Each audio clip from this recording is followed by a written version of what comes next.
It started with coughing, not alarms, not sirens, not any of the systems that were supposed to warn them, just coughing, spreading from house to house through the dark streets of Bhopal, India, in the early hours of December 3rd, 1984. Within minutes, people were choking in their beds, children woke up blind, entire neighborhoods collapsed in the streets, men, women, animals, convulsing, vomiting, suffocating. People ran. They didn't know which direction was safe. No one told them. No one came. By morning, the bodies were being collected in carts. A chemical plant 200 meters from their homes had released 40 tons of toxic gas into the night air, and not a single safety system had stopped it. This is the story of 12 separate failures, technical, human, and institutional, each one documented, each one preventable, that stacked on top of each other over years until the margin for survival reached zero. We are going through every single one. Reason 1. Every plant that handles toxic gas has a final safeguard built into its architecture, a flare tower. Its entire purpose is brutal in its simplicity. If gas escapes, burn it before it reaches anyone. On the night of December 2nd, 1984, Bhopal's flare tower was not burning anything.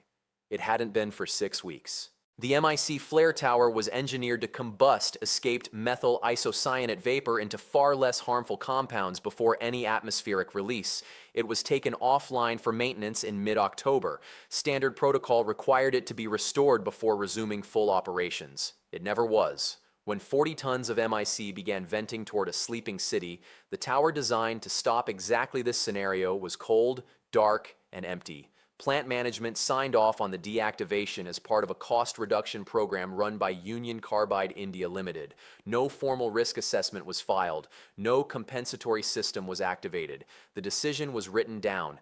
Someone approved it, and no one reversed it. The flare tower was not in service at the time of the incident. That is not a journalist's characterization. That is the conclusion of UCC's own technical investigation team, 1985. The company's own investigators confirmed their own plant had no working defense on the night it needed one most. The first fail-safe was gone. But there were 2 more systems still standing between that chemical and the public. Both were also disabled, and unlike the flare tower, one of them had been disabled for 6 months. Reason 2. If the flare tower was the last line of defense, the caustic soda scrubber was the second to last. Its job was to wash toxic gas with a chemical solution and neutralize it. On the night of the disaster, the scrubber was in standby mode. The pump was off. The solution wasn't moving. It was, in every functional sense, not a safety system at all. The scrubber operates by circulating caustic soda solution through a sealed chamber. Toxic vapors pass through, react with the solution, and are chemically neutralized before any release. The operative word is circulating. On December 2nd, there was no circulation. The system had been switched to standby as a routine operational call. And even had it been fully active, investigators established it was dramatically undersized to handle a release of this volume. It was the right idea, built too small, and turned off anyway. No written protocol existed requiring the scrubber to remain active when MIC storage conditions were degraded. Operations management treated standby as a normal, acceptable state. This was not sabotage or malice. It was something more insidious. A normalized gap between what the safety system was supposed to do and what it was actually doing every single day, with no one flagging the difference. The Arthur D. Little investigation, commissioned by Union Carbide itself, confirmed the scrubber was not in caustic circulation mode. The CBI went further. They described the combined deactivation of multiple systems not as coincidence, but as a documented pattern, systematic neglect rather than isolated operational error. 2 systems down. Now we go back further, 6 months earlier, to a decision that was framed as a simple cost saving. It is where this disaster was truly set in motion. Reason 3. Methyl isocyanate is not a chemical you leave at room temperature. It is highly reactive, volatile, and unstable when warm.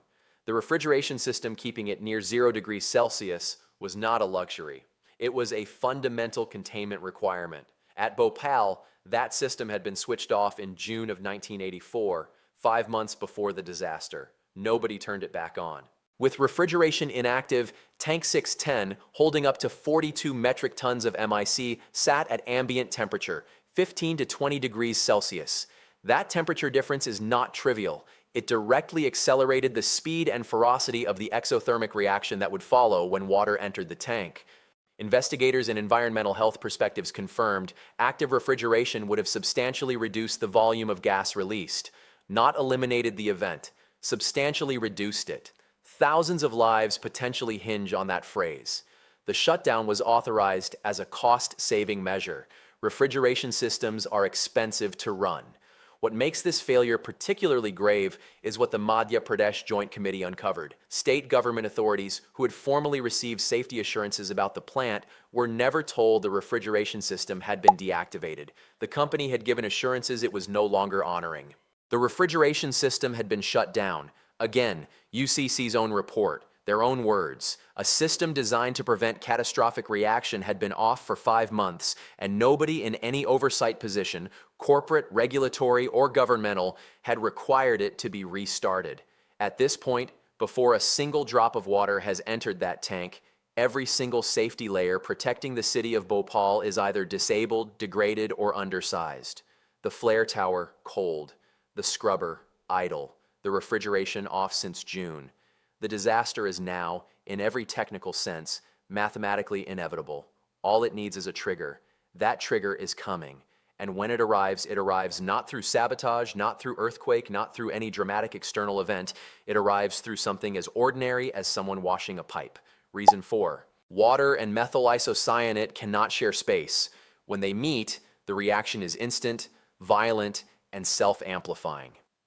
On the night of December 2nd, somewhere between 500 and 900 liters of water entered Tank 610. This is what investigators call the initiating event. But here is the thing about initiating events. They don't happen in a vacuum. They happen because a system was designed or maintained in a way that made them possible. When water contacts MIC, the reaction produces carbon dioxide gas, intense heat, and trimethylamine. The heat drives the reaction faster, which produces more gas and more heat. Pressure builds exponentially. The tank ruptures. 40 tons of toxic vapor enter the atmosphere at once. The question investigators obsessed over was not what happened after the water entered. It was how the water got there at all. The answer: the plant had no functional slip blinds installed. A slip blind is a physical metal disc, a blank, inserted between pipe connections to create hard isolation during maintenance. Without them, water from a routine pipe washing operation upstream could migrate through the system into the MIC line. It was not a sophisticated failure. It was a missing piece of metal. Why were workers washing those pipes that night? A maintenance log showed filters in the lines had become clogged, a separate earlier maintenance failure. The washdown was ordered to clear the blockage, one cascading failure leading directly into the next. Standard operating procedure at Bhopal did not mandate slip blind installation during wash operations near MIC lines.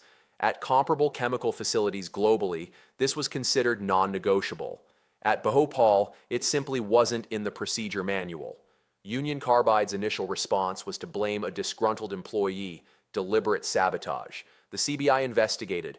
They found no credible evidence. What they found instead was a design gap that made this outcome possible without any human intent at all. The Indian Government Expert Committee, water entry was consistent with routine washing operations and inadequate pipe isolation.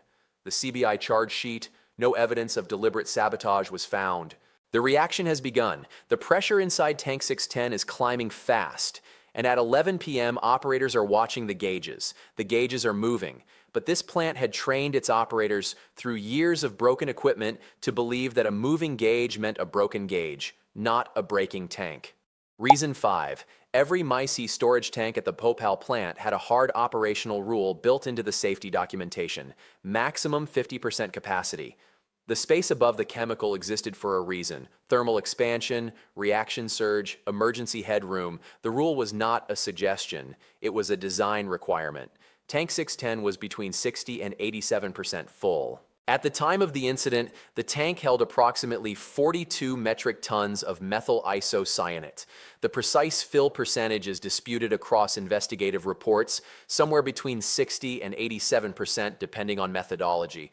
But the direction of every estimate is the same, significantly above the documented limit. The consequence is straightforward physics. More chemical in the tank means more gas released when the reaction occurs. A tank at 50% capacity would have released at most half the volume. The overfill did not cause the disaster. It determined its scale. This was a management decision, not a mechanical one. MIC had been produced on schedule, but demand for the downstream 7 pesticide had dropped. Rather than reduce or pause production, management allowed the surplus to accumulate. The tank filled past its safety threshold because the commercial pressure to keep producing outweighed the operational discipline to stop. The rule was known. The violation was visible. No one intervened. The CBI charge sheet cited the 50% rule violation explicitly as a failure of operational discipline. The Journal of Loss Prevention in the process industries was direct. Compliance would have substantially limited the atmospheric discharge. More chemical, faster reaction, rising pressure, and operators staring at gauges that were, for once in this plant's history, telling the absolute truth. They didn't know that yet. Reason 6. At approximately 11 p.m. on December 2nd, an operator monitoring tank 610 noticed the pressure reading climbing. He did what experience had taught him to do at this plant. He assumed the gauge was faulty. He logged it. He moved on. That assumption, reasonable given everything this plant had conditioned him to believe, was the last human decision point before the event became unstoppable. The pressure gauges on the MIC tanks had a documented history of malfunction. Maintenance records showed repeated failures, gauges reading high when the tank was fine, reading low when conditions were uncertain. There was no backup gauge, no mandatory cross-check protocol, no independent verification system. The informal operational culture had evolved a single heuristic over years of experience. When a gauge looks wrong, the gauge is wrong. That heuristic was rational. It had been correct dozens of times before.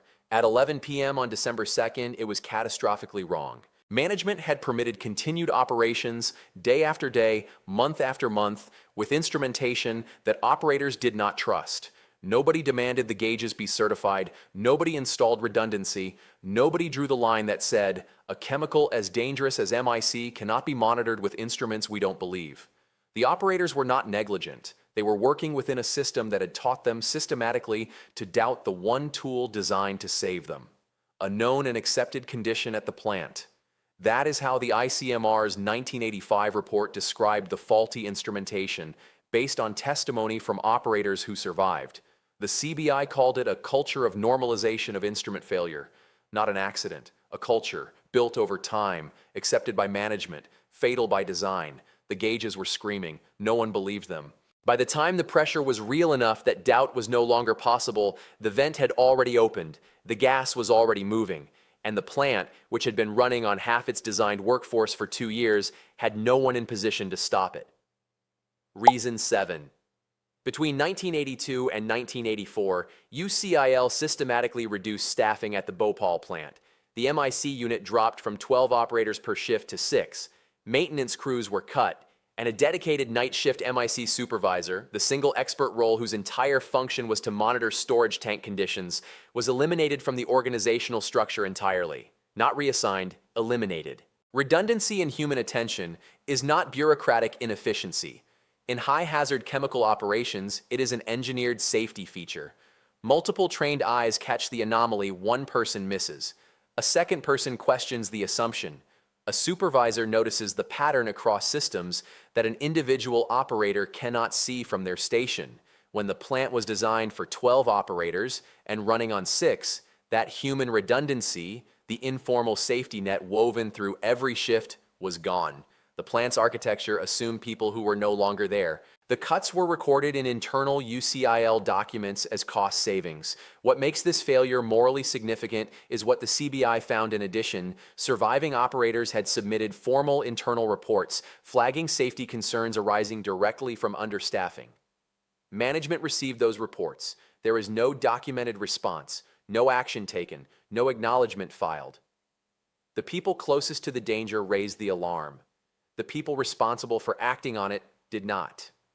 The Indian Parliamentary Joint Committee, 1985, the plant was operating significantly below the staffing levels stipulated in its original design and safety documentation. Economic and Political Weekly described the cuts as having removed the human redundancy necessary to catch and correct errors in a high-hazard environment. 6 operators, no supervisor, broken instruments, a full, warm tank venting into the night, and behind all of it, a regulatory system that had inspected this plant for 15 years and never once required a single one of these conditions to be corrected. Reason 8. In 1982, Union Carbide sent a safety audit team from its United States headquarters to Bhopal. Professional engineers, systematic review, 61 hazards identified, 30 classified as major. The report was written, submitted, and filed. 2 years later, the same plant with the same hazards was still operating, because nobody, not the company, not the government, had required otherwise. The Madhya Pradesh Factories Inspectorate held legal responsibility for monitoring the Bhopal plant from its commissioning in 1969. 15 years. Parliamentary Committee review of inspection records showed cursory compliance checks across the entire period. No process hazard analysis, no systems review, no meaningful engagement with the operational risks of storing bulk quantities of methyl isocyanate inside a city. In 1984, India had no legislation equivalent to the U.S. Process Safety Management Standard or the European Seveso Directive. There was no legal framework to compel action even when hazards were documented. The audit found the problems. The law had no mechanism to fix them. Both the company and the regulator received the 1982 audit findings. Neither required a remediation schedule, neither set a deadline, neither followed up. The report existed, the hazards persisted. This was not a failure of detection, it was a failure of will, at every level of the system that should have acted. UCC's own audit in their own language. The Bhopal plant had potential for release of toxic materials. The Indian government's own post-disaster committee, the regulatory framework was inadequate for facilities handling Schedule 1 hazardous chemicals. The Lancet 2004 did not mince words. It called the regulatory vacuum a structural precondition for the disaster, an unregulated hazard, an unregulated plant inside a city with no buffer zone, no evacuation plan, no warning system, and a population living 200 meters from 40 tons of toxic chemical who had never been told what was stored there. Reason 9. The UCIL plant was built within Bhopal city limits. That alone was a decision with consequences. But over the years that followed, informal residential settlements grew directly against the plant's perimeter fence. Jayaprakash Nagar, Kali Parade, Chola Kenchi, families, children, thousands of people living close enough that when the gas moved, it reached them before most of them could wake up. Toxic gas disperses outward from a point of release. The physics is simple. Concentration decreases with distance. Lethality decreases with concentration. Time to exposure decreases with proximity. Epidemiological mapping published in Environmental Health Perspectives in 1992 found a direct, statistically significant correlation between residential distance from the plant and acute mortality. The communities pressed hardest against the fence died in the greatest numbers. The people who died first lived closest. This was not unpredictable. It was measurable. The data existed in urban planning theory long before Bhopal. The Bhopal Municipal Corporation permitted the encroachment. The Madhya Pradesh government had approved the original siting. UCIL management never petitioned to enforce a buffer zone as the population grew. 3 separate actors, company, municipality, state government, each with the authority to intervene, and none of them did. Each one, presumably, assumed someone else had considered it. The Indian Parliamentary Committee, a planning failure of the first order. They noted specifically that no emergency evacuation plan existed for nearby residents, a failure attributed jointly to the company and local government. There was no plan. There had never been a plan. The people in those neighborhoods had never been told one was needed. Somewhere in Jayaprakash Nagar, a father woke to the sound of his children coughing. He opened the door. The air was thick with something he had never smelled before. He did not know what it was. He did not know which way to run. Nobody had ever told him. Thousands of people. No warning. And the reason there was no warning is not that nobody thought of it. It is that nobody built it. Nobody required it. Nobody was responsible for it until the night it was needed, and it wasn't there. Reason 10. When the tank began venting, there was a window. Small, minutes, not hours, but a window in which a warning could have reached some of those people. A siren, a call to police, a hospital alert, none of it happened. Local police were not notified until approximately 1 a.m. By then, the gas had already moved through entire neighborhoods. The heaviest casualties had already occurred. The people who might have been warned were already dying. A functioning off-site emergency system requires three things: a trigger that detects the event, a communication channel to the community, and a predefined protocol that tells people what to do. At Bhopal, none of these existed for the surrounding population. The plant had an internal siren, but no agreement with civil authorities about what it signaled or what response it required. No mutual aid agreement between UCIL and the city had ever been signed. No hospital in Bhopal had been briefed on MIC toxicity. The doctors who treated the first casualties that night did not know what chemical had caused the injuries they were looking at. UCIL bore primary responsibility for the absence of an off-site emergency plan. The Madhya Pradesh government had never required one. What this failure reveals is a specific and dangerous kind of institutional gap. Both parties knew the other existed. Neither confirmed the other had addressed the shared risk. The company assumed it wasn't their responsibility to plan for the city. The government never required them to. The gap between those two assumptions is where the warning system should have been. The CBI, no alarm was sounded for the surrounding community, and no emergency authority was notified until after the incident had already reached mass casualty scale. The Indian Supreme Court, in subsequent proceedings, the absence of emergency planning was a fundamental dereliction of duty owed to the public. People ran without direction, hospitals received patients without information, and the one organization that held the chemical data, that knew what MIC was and how to treat its effects, did not provide clear guidance to the doctors trying to save lives. Not quickly, not completely, not in time. Reason 11. Union Carbide Corporation designed the Bhopal plant, licensed the technology, and maintained ownership of the Indian subsidiary. In 1982, they sent an audit team. The team did its job, identified 61 hazards, wrote the report, returned to the United States, and then, in the 2 years that followed, UCC conducted no follow-up visit, set no remediation deadline, and performed no verification that a single one of those hazards had been addressed. The audit existed. The accountability did not. The UCC-UCIL corporate structure created a precise and consequential accountability gap. UCC held ownership but had progressively ceded operational control to the Indian subsidiary. UCIL managed the audit findings without UCC enforcement authority. There was no mechanism within the relationship, no contractual clause, no scheduled review, no escalation protocol that required UCIL to act on what UCC's own engineers had found. The hazard lived in Bhopal. The ownership lived in Connecticut. The distance between them was also the distance between the problem and the solution. Documents entered as evidence in U.S. federal proceedings in Union Carbide Corporation gas plant disaster confirmed UCC's internal communications acknowledged the 1982 audit findings. Judge John Keenan, in his 1986 jurisdictional ruling, identified the UCC-UCIL relationship as a material question in establishing accountability. The company knew what the audit said. The structure they had built meant they were not required to act on it. Corporate Accountability International's documentation of the case coined a phrase that has since entered the industrial safety literature: liability displacement through corporate subsidiarity, where hazard is localized while ownership is retained at the parent level.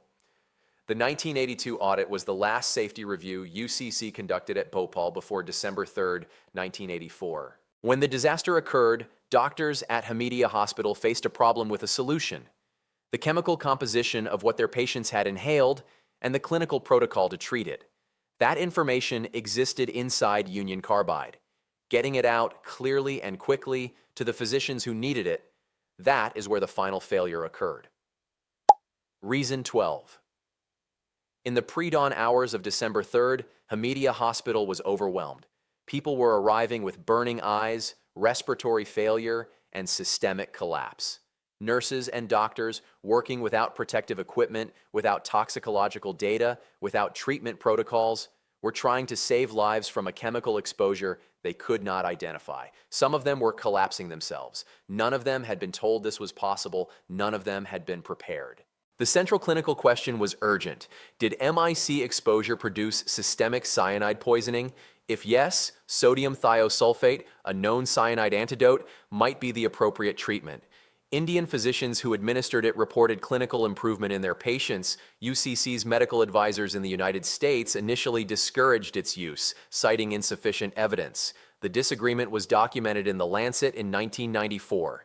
Indian clinicians published retrospective data supporting its benefit, directly criticizing UCC's guidance as having delayed adoption of a potentially life-saving treatment.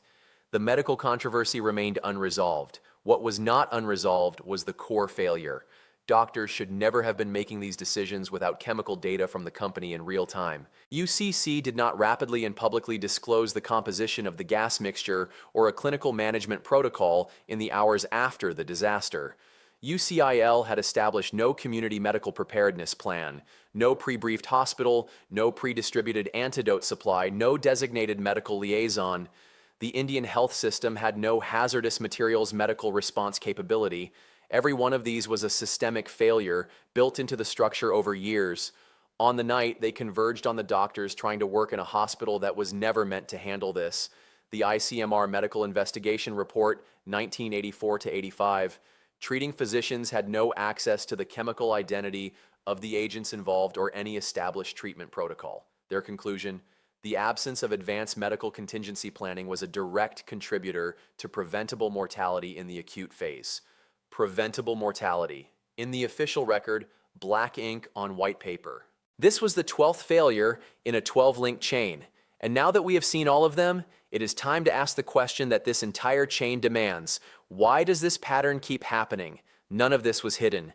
Every failure in this chain was documented before the night of December 2nd. The flare tower deactivation, in maintenance logs, the pressure gauge faults, in service records, the staffing cuts, in internal UCIL communications, the 61 hazards in UCC's own audit signed and submitted 2 years earlier, the residential encroachment visible from the plant fence every single day.